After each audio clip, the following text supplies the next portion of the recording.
Baik, semangat pagi. Assalamualaikum warahmatullahi wabarakatuh, rekan-rekan semua. Saya akan membuat rekaman untuk materi yang kemarin mungkin tidak lengkap di pertemuan pertama.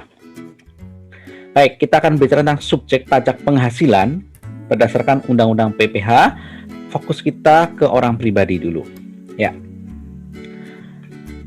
rekan-rekan semua, subjek pajak di Undang-Undang PPH itu memang tidak didefinisikan secara eksplisit apa maknanya, tetapi makna yang dikandung sebenarnya dari subjek pajak itu adalah kita bisa merujuk pada pendapat para ahli, di antaranya Pak Mansuri dan Pak Muda Markus gitu ya, dan Pak Lalu, dikatakan bahwa subjek pajak adalah pihak atau orang atau beberapa kelompok yang disasar atau dituju oleh undang-undang untuk nantinya dia akan memikul beban pajak. Jadi inilah target yang nantinya akan akan dikenakan pajak.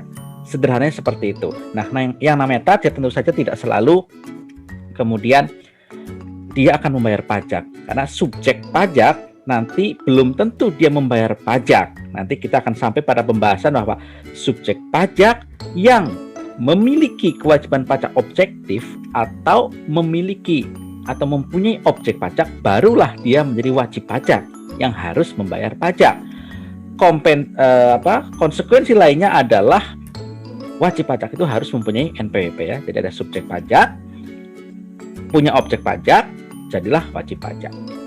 Baik, subjek pajak itu di Undang-Undang PPH disebutkan orang pribadi.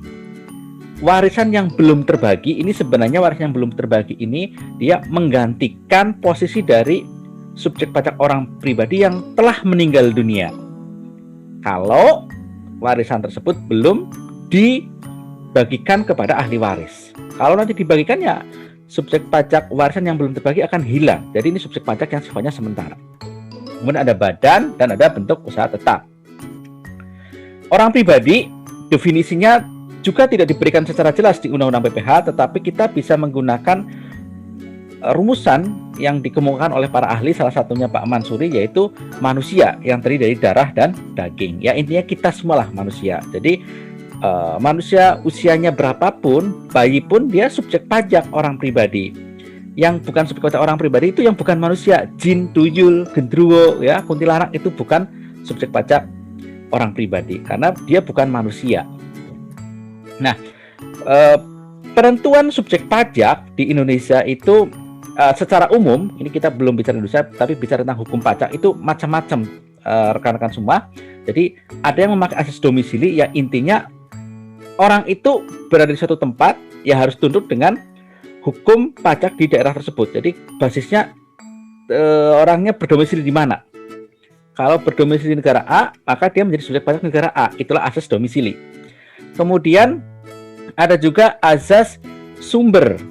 Jadi mungkin orangnya di luar Indonesia, tetapi dia atau di luar suatu negara, tetapi dia menggunakan atau mendapatkan penghasilan yang bersumber dari suatu negara.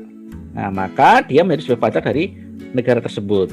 Gitu. Dan juga ada asas kebangsaan. Asas kebangsaan Indonesia tidak menganut yang ini ya. Saya akan agak cepat karena ini sebagian sudah dibicarakan di kelas ya.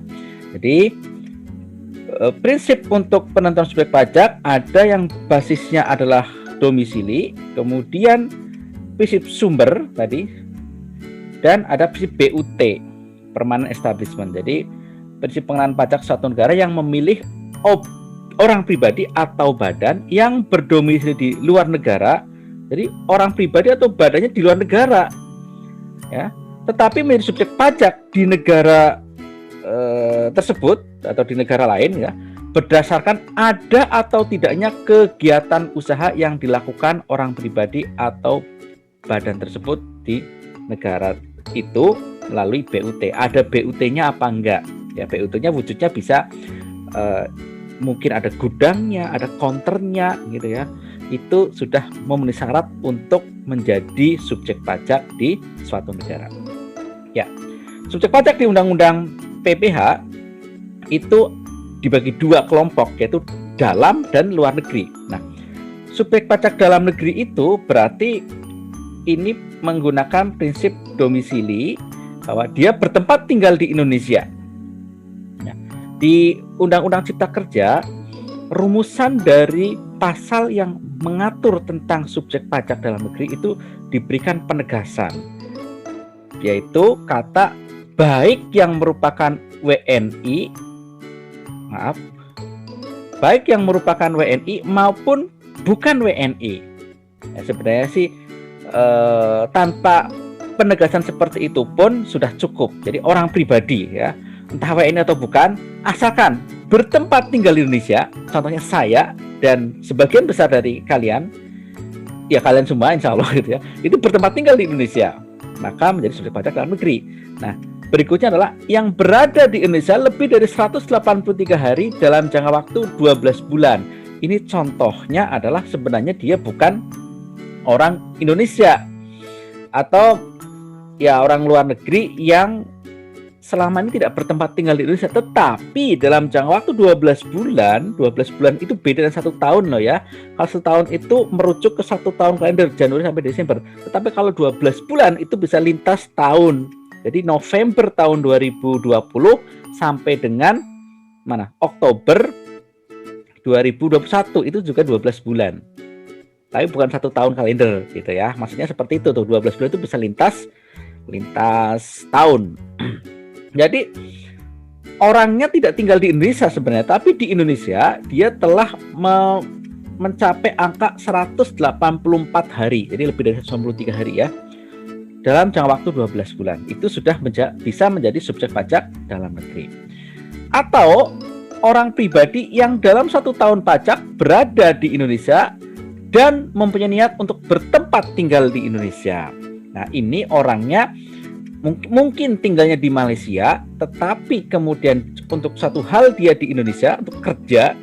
Semula kerjanya paling sebulan, tapi kemudian dia tanda tangan kontrak untuk jangka waktu 3 tahun atau 2 tahun dan sebagainya yang lebih dari 193 hari. Itu artinya dia mempunyai niat bertempat tinggal di Indonesia gitu. Nanti di belakang ada slide yang menjelaskan khusus apa itu maksud dari niat. Niat itu dilihatnya bukan dari dilihat dari bahasa kolbu, bukan. Niat itu diwujudkan dengan tindakan, yaitu dia punya nanti ada kitas, kartu izin tinggal sementara gitu, dan dokumen-dokumen lain yang menunjukkan dia berniat tinggal di Indonesia ya. Nah, badan kita lewati dulu. Kalau warisan yang belum terbagi menjadi subjek pajak dalam negeri ya, yaitu sebagai satu kesatuan menggantikan yang berhak. Terus bagaimana subjek pajak luar negeri? Kita lihat. Nah, subjek pajak luar negeri ini ada 1, 2, 3, 4. Nah, tapi 4-nya itu harus dalam posisi yang ini yang saya lingkari ya, yang menjalankan usaha atau melakukan kegiatan usaha melalui BUT di Indonesia, atau yang dapat menerima atau memperoleh penghasilan dari usaha tidak dari menjalankan usaha atau melakukan kegiatan usaha melalui BUT. Jadi intinya dia bisa melalui BUT ya, atau tanpa BUT, intinya kayak gitu. Jadi orang pribadi yang tidak bertempat tinggal di Indonesia tetapi dia menjalankan usaha melalui BUT, maka dia masuk subjek pajak luar negeri. Atau orang pribadi yang tidak bertempat tinggal di Indonesia tetapi dia dapat menerima atau memperoleh penghasilan dari Indonesia tanpa melalui BUT. Contohnya Bruno Mars memiliki saham PT Unilever dan maaf ini menyebut contoh saja, misalkan gitu, kemudian mendapatkan dividen. Nah, itu berarti kan si Bruno Mars mendapatkan penghasilan dari Indonesia tanpa melalui BUT. Bruno Mars tidak di Indonesia, tapi dia bisa menjadi subjek pajak. Subjek pajak di Indonesia dalam hal ini adalah subjek pajak luar negeri. Begitu. Nah, kemudian WNA yang berada di Indonesia tidak lebih dari 183 hari dalam jangka waktu 12 bulan. Ya, ini orangnya di turis itu main sebentar gitu ya di Indonesia, tetapi kemudian mendapatkan penghasilan di Indonesia. Nah, maka dia menjadi subjek pajak luar negeri. Kemudian WNI, warga negara Indonesia yang berada di luar Indonesia lebih dari 183 hari dalam jangka waktu 12 bulan serta memenuhi persyaratannya nih, nanti di belakang ada tentang tempat tinggalnya, bahwa tempat tinggal di luar Indonesia itu memang tempat tinggalnya dia yang permanen, maksudnya bukan cuma bersinggah saja gitu ya. Tempat tinggal di sana merupakan pusat kegiatan utama, kemudian tempat menjalankan kebiasaan, atau satu subjek pajak si WNI itu ternyata sudah menjadi subjek pajak di luar negeri gitu ya, dan ketentuan lain itu nanti kita bahas di belakang. Jadi WNI pun bisa menjadi subjek pajak luar negeri asalkan berada di luar Indonesia. Ya, berada di luar Indonesia lebih dari 183 hari. Ini contohnya ya, para TKW yang sudah pergi dari Indonesia lama sekali, nah itu lebih dari 183 hari itu juga bisa masuk ke kategori subjek pajak luar negeri. Oke. Kemudian ini prinsip penentuan subjek pajak orang pribadi dalam Undang-Undang PPH, ini summary-nya. Jadi orang pribadi yang di Indonesia berdomisili Indonesia itu pasti adalah subjek pajak OP dalam negeri karena pakai asas domisili. Yang lahir di Indonesia, saya, kalian ya yang lahir di Indonesia itu tinggalnya juga di Indonesia, itulah subjek pajak OP dalam negeri. Kemudian orang yang tidak di Indonesia itu ya kalau tidak ada kaitan dengan Indonesia ya bukan subjek pajak di Indonesia, dia adalah subjek pajak di negara lain. Bruno Mars kalau nggak ada kaitan dengan Indonesia dia adalah subjek pajak di luar negeri. Iya, dan bukan subjek pajak di Indonesia karena dia subjek pajak di sono, nggak ada kaitan dengan Indonesia. Jadi bukan subjek pajak di Indonesia. Tetapi orang-orang yang tidak berdomisili di Indonesia tadi bisa menjadi subjek pajak luar negeri jika memenuhi syarat tadi, dia memiliki BUT, bentuk usaha tetap, atau bisa juga tanpa BUT, tapi dia dapat penghasilan dari Indonesia.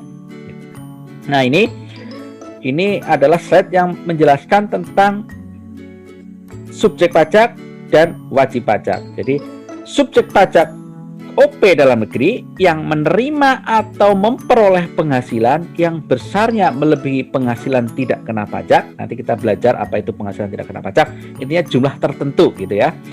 Kalau melebihi jumlah tertentu itu, jumlah yang berarti akan kena pajak karena melebihi angka itu, maka subjek pajak orang pribadi tersebut akan menjadi wajib pajak ya. Jadi ada subjek pajak yang memiliki atau memperoleh, menerima atau memperoleh objek pajak, ini objek pajak ya, objek pajak berupa penghasilan ya, karena ini PPH melebihi PTKP maka dia menjadi wajib pajak. Nah, kalau subjek pajak OP luar negeri itu sekaligus menjadi wajib pajak karena menerima atau memperoleh penghasilan yang bersumber dari Indonesia gitu ya.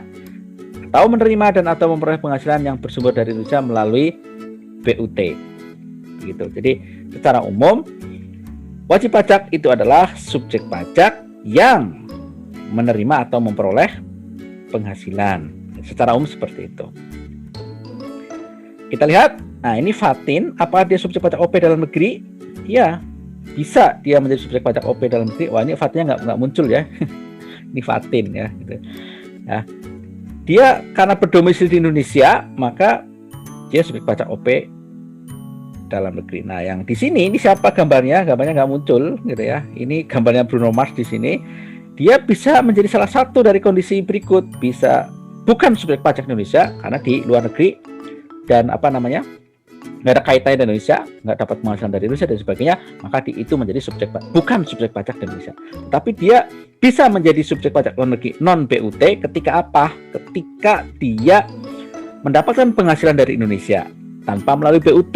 Contohnya kalau dia ke Indonesia sebentar nyanyi gitu ya, dibayar oleh saya gitu, maka dia menjadi subjek pajak luar negeri tanpa melalui BUT. Tetapi kemudian kalau dia membuka gerai di Indonesia jualan kaos gambarnya Bruno Mars, maka itu menjadi subjek pajak luar negeri menggunakan BUT. Atau bisa juga dia menjadi subjek pajak dalam negeri ketika apa? Ketika dia berniat bertempat tinggal di Indonesia. Jadi di Indonesia kemudian nyanyi, kemudian dia tiba-tiba mau kontrak untuk nyanyi di Indonesia selama 2 tahun full. Nah, itu kan berarti sudah lebih dari 193 hari itu. Walaupun baru niat, baru tanda kontrak, itu menunjukkan niat bertempat tinggal di Indonesia, maka dia menjadi subjek pajak dalam negeri. Gitu. Nah, jadi ini sudah ya tadi ya, subjek pajak dalam negeri itu bertempat tinggal di Indonesia, atau lebih dari atau dia mungkin bukan orang Indonesia, tidak bertempat tinggal di Indonesia, tapi lebih dari 163 hari dan seterusnya ya. Oke. Nah, yang luar negeri ini, sobat luar negeri. Ini juga summary-nya saja, jadi sudah ada di slide sebelumnya, saya lewati saja. Nah, ini dia. Kriteria tempat tinggal subjek pajak dalam negeri orang pribadi WNI maupun WNA ya. Jadi intinya tempat tinggal itu yang bagaimana gitu ya. Yaitu tandanya itu dia bermukim di satu tempat di Indonesia yang dikuasai atau dapat digunakan setiap saat. Jadi memang dia di Indonesia di satu tempat gitu ya, bukan pindah-pindah, ya bermukim di situ. Kemudian bisa juga tempat itu dimiliki atau disewa atau tersedia untuk digunakan. Jadi tidak harus rumah pribadi yang milik sendiri. Bisa jadi kalau dia nyewa pun, asalkan dia memang tinggal di situ, bermukim di situ, itu sudah suatu tanda bahwa dia itu merupakan tempat tinggal dari si subjek pajak dalam negeri. Ya. Oke, kemudian bukan sebagai tempat persinggahan. Jadi kan beda ya, orang bermukim sama cuma numpang setahun sekali ke situ. Nah, setahun sekali ke situ namanya persinggahan.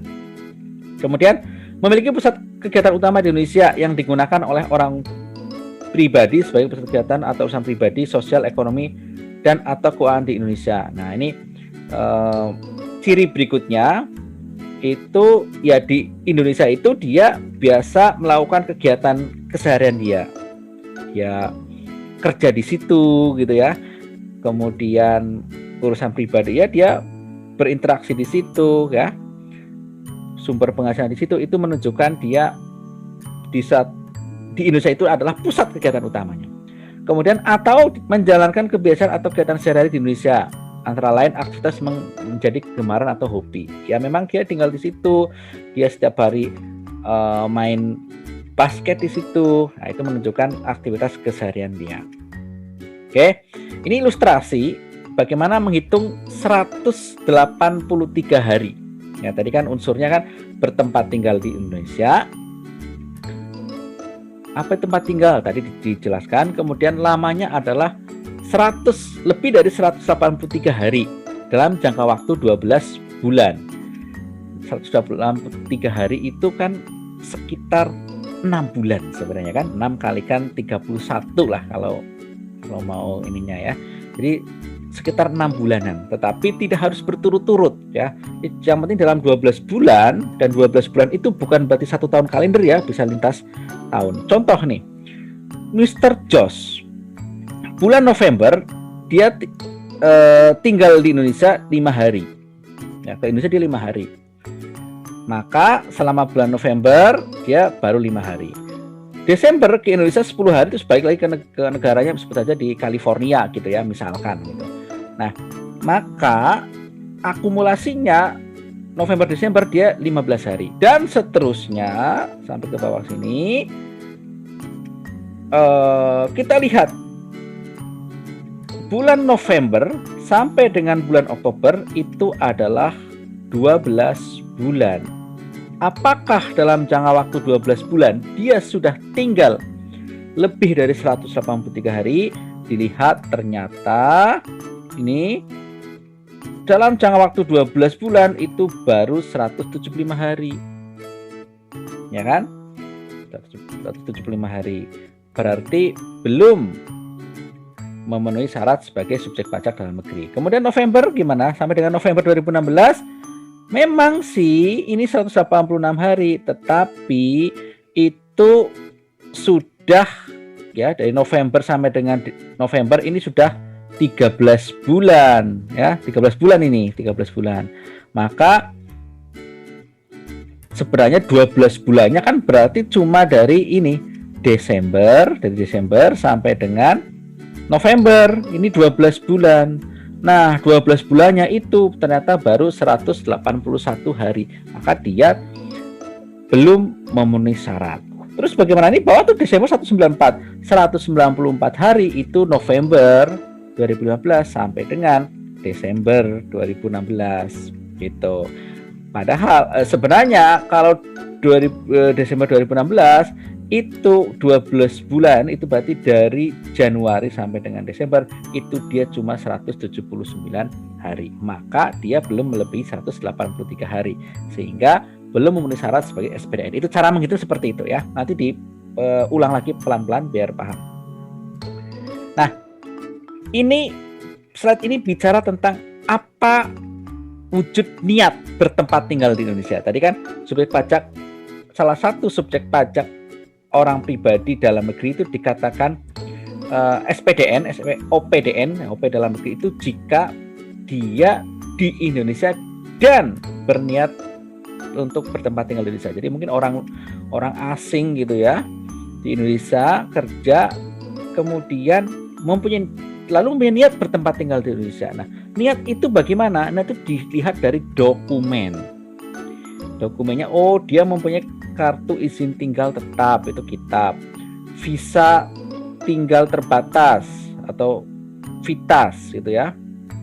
Dengan masa berlaku lebih dari 183 hari. Oke, berarti dia akan tinggal di Indonesia melebihi itu tadi range atau jangka waktu yang merupakan batasan dia SPDN gitu. Maka ketika dia mempunyai ini, itu sudah dianggap punya niat walaupun belum tercapai 184 harinya gitu ya. Izin tempat tinggal terbatas dengan masa berlaku 183 hari, kontrak atau perjanjian untuk melakukan pekerjaan, usaha atau kegiatan yang dilakukan Indonesia selama lebih dari 183 hari. Ya, kontraknya ternyata 2 tahun. Nah, itu udah lebih dari 183 hari, maka itu termasuk yang masuk mempunyai niat bertempat tinggal di Indonesia. Atau dokumen lain yang menunjukkan niat untuk bertempat tinggal di Indonesia seperti kontrak sewa tempat tinggal lebih dari 183 hari atau pemindahan anggota keluarganya gitu. Nah, ini ada ketentuan unik sebagai peraturan pelaksanaan Undang-Undang Cipta Kerja yang yang terkait dengan PPh dan subjek pajak dalam negeri, sebutannya kayak gini. WNA yang telah menjadi subjek pajak dalam negeri dikenai PPh hanya atas penghasilan yang diterima atau diperoleh dari Indonesia dengan ketentuan audit. Jadi sebelum masuk ke sini saya ceritakan dulu. Ada WNA, tetapi dia masuk kategori SPDN. Kenapa seperti itu? Ya, dia tinggal di Indonesia lebih dari 183 hari. Misalkan seperti itu. Berada di Indonesia lebih dari 183 hari karena pekerjaannya dan sebagainya. Nah, seharusnya ketika dia itu menjadi SPDN, maka pemajakannya itu adalah dari seluruh penghasilan dia di Indonesia dan penghasilan si WNA itu yang di luar negeri ditarik semua ke Indonesia. Harusnya seperti itu. Tetapi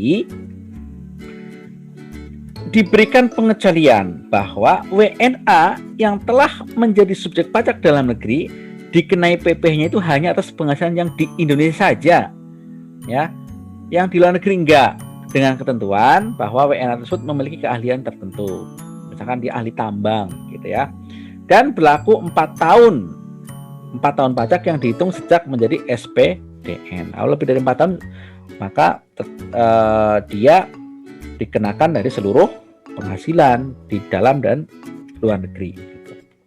Kemudian yang kedua, termasuk dalam pengertian penghasilan yang diterima atau diperoleh dari Indonesia berupa penghasilan yang diterima atau diperoleh WNA sehubungan dengan pekerjaan, jasa, atau kegiatan di Indonesia dengan nama dan dalam bentuk apapun yang dibayarkan di luar Indonesia. Jadi memang sih ini dikenakan PPh atas penghasilan di Indonesia, tetapi bisa jadi pembayarannya itu dilakukan di luar Indonesia tetapi atas pekerjaan yang di Indonesia. Kalau kayak gitu berarti meskipun pembayaran di luar Indonesia tetapi itu atas kegiatannya dia, profesinya dia di Indonesia, jasanya di Indonesia, maka itu termasuk yang dikenakan PPh di Indonesia. Gitu ya. Kemudian yang ketiga, tidak berlaku terhadap WNA yang memanfaatkan P3B. P3B itu perjanjian penghindaran pajak berganda. Jadi ada suatu, nah kalian mudah-mudahan sudah pernah dengar itu di perbacaan 1, ada suatu perjanjian antara Indonesia dengan negara mitra, yaitu negara asalnya WNA tersebut, bahwa atas penghasilan warga saya sekian persen saja ya kenanya. Nah, itu namanya P3B gitu ya, kurang lebih seperti itu. Nah, tidak berlaku terhadap WNA yang memanfaatkan P3B antara Indonesia dan negara mitra atau yurisdiksi mitra P3B tempat WNA memperoleh penghasilan. Jadi WNA itu memang diminta memilih apakah memakai P3B atau dikenakan pajak di Indonesia saja. Nah, kalau memakai P3B ya otomatis dikenakan pajaknya semuanya, yaitu penghasilan di Indonesia dan luar Indonesia. Gitu. Nah, boleh kemudian dua-duanya diambil. WNA dengan keahlian tertentu memiliki, yang keempat ya, WNA dengan keahlian tertentu memiliki tenaga kerja asing yang memiliki pos jabatan tertentu dan peneliti asing. Ya, ini ada daftar profesinya, kedudukan yang kemudian masuk ke kriteria ini ya. Ini kalau kalian tertarik bisa membaca sendiri di PMK nomor 18 tahun 2021. Nah, kemudian ini persyaratan WNI sebagai SPLN, warga negara Indonesia tetapi menjadi subjek pajak luar negeri. Orang Indonesia loh WNI tapi sebagai subjek pajak luar negeri. Nah, syaratnya dia bertempat tinggal secara permanen di suatu tempat di luar Indonesia. Dan tempat itu bukan tempat persinggahan. Tuan A, orang Boyolali misalkan, tetapi beliau sudah nggak tinggal di Indonesia, dia sudah punya tempat permanen di Selandia Baru misalkan ya, New Zealand. Nah, itu berarti sudah memenuhi syarat karena dia punya tempat permanen di New Zealand, maka dia WNI yang menjadi SPLN. Kemudian memiliki pusat kegiatan utama yang menunjukkan keterikatan pribadi, ekonomi dan atau sosial di luar Indonesia yang dapat dibuktikan dengan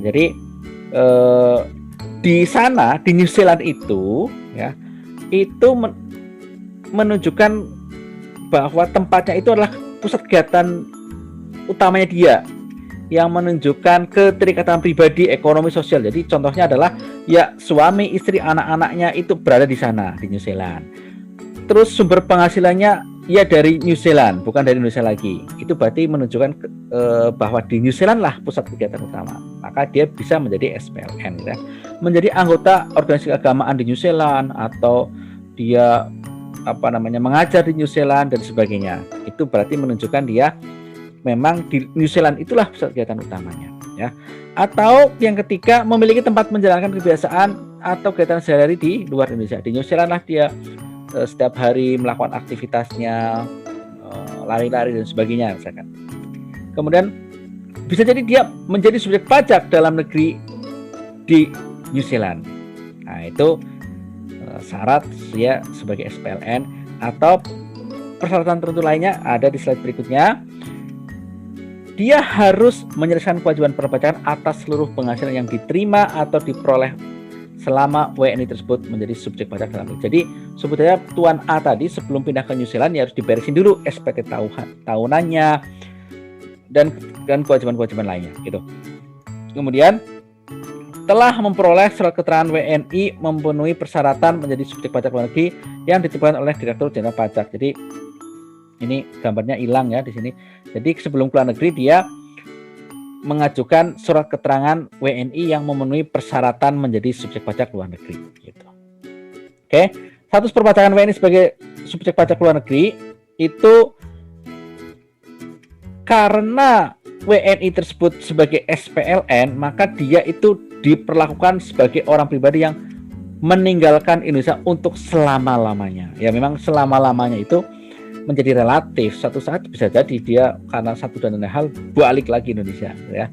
Tapi itu diperlakukan sebagai orang pribadi yang meninggalkan Indonesia untuk selama-lamanya, ditetapkan sebagai wajib pajak non efektif. Maksudnya karena dia keluar Indonesia, maka dia menjadi SPLN ya. Kemudian status wajib pajak di Indonesia dibuat non efektif, NE kalau sebutannya. Kalau NE itu berarti dia tidak punya kewajiban untuk melaporkan SPT tahunan. Gitu. Ini pasal 6 PMK 18 ini balet atau lingkaran-lingkaran di sini. Ini ada beberapa kemungkinan yang terjadi memang. Bagaimana kalau dia kemudian punya penghasilan di Indonesia? Nah, ini nanti dulu aja ya, karena kalian belum belajar eh, objek pajak ya. Nah, nanti kita akan ketemu bagaimana mudah-mudahan di bagian objek pajak atau di cara menghitung PPh-OP, bagaimana kalau orang luar negeri punya penghasilan di Indonesia. Kalau punya penghasilan di Indonesia, oke, berarti kan dia SPLN, maka ya dikenakannya di Indonesia adalah tarif tarif dianggap SPLN, yaitu tarifnya tarif pasal PPh pasal 26, bukan sebagai wajib pajak dalam negeri gitu ya. Nah, ini warisan yang belum terbagi. Jadi ini kita beralih ke subjek pajak yang berikutnya adalah warisan yang belum terbagi. Nah, warisan yang belum terbagi itu penentuannya itu adalah didasarkan pada status dari pewarisnya yang meninggal, maksudnya ya. Tuan A meninggal, dia meninggalkan warisan berupa apartemen, yang apartemen itu kemudian disewakan, maka mengalirkan penghasilan. Nah, karena Tuan A adalah SPDN, karena dia misalkan orang Purbalingga, maka apartemennya itu pun menjadi SPDN karena yang meninggal atau pewarisnya itu adalah SPDN, subjek pajak dalam negeri. Gitu. Tetapi kalau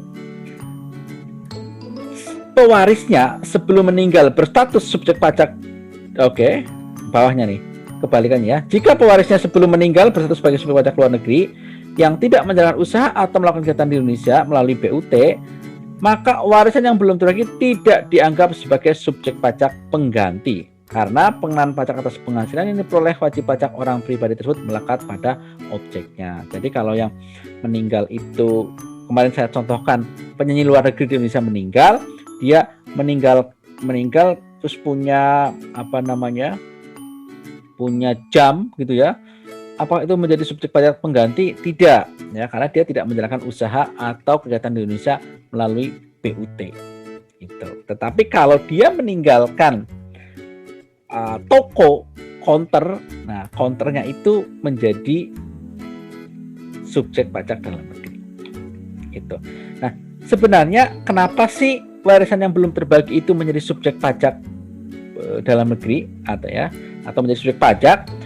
Karena kalau tidak menjadi subjek pajak, nanti akan terjadi objek pajak yang tidak kena pajak. Maksudnya akan terjadi tidak ada pengenaan pajak atas penghasilan yang seharusnya kena pajak. Contohnya nih, kalau Tuan A tadi meninggal, kemudian warisannya berupa apartemen tadi belum dibagikan kepada ahli warisnya, maka apartemen tadi itu kan kalau tidak dijadikan tidak dijadikan subjek pajak menggantikan yang meninggal, maka penghasilan dari sewa apartemen itu menjadi tidak bisa kena pajak gitu. Jadi itu menjadi subjek pajak pengganti sampai kemudian apartemennya ini diterimakan atau dibagikan kepada ahli warisnya. Kalau dibagikan kepada ahli warisnya, maka subjek pajak pengganti ini hilang karena dia akan melebur menjadi hartanya si subjek pajak baru, yaitu si anak-anaknya gitu. Jadi ini adalah agar tidak ada penghasilan yang lepas dari pengenaan pajak seperti itu. Ini perbedaan pemacaran subjek pajak dalam negeri. Jadi nanti juga di bawah juga ada yang hampir mirip karena SPDN sama SPLN, nanti sama juga kita membahas perbedaan antara wajib pajak dalam negeri WPDN dan WPLN, sama aja sebenarnya.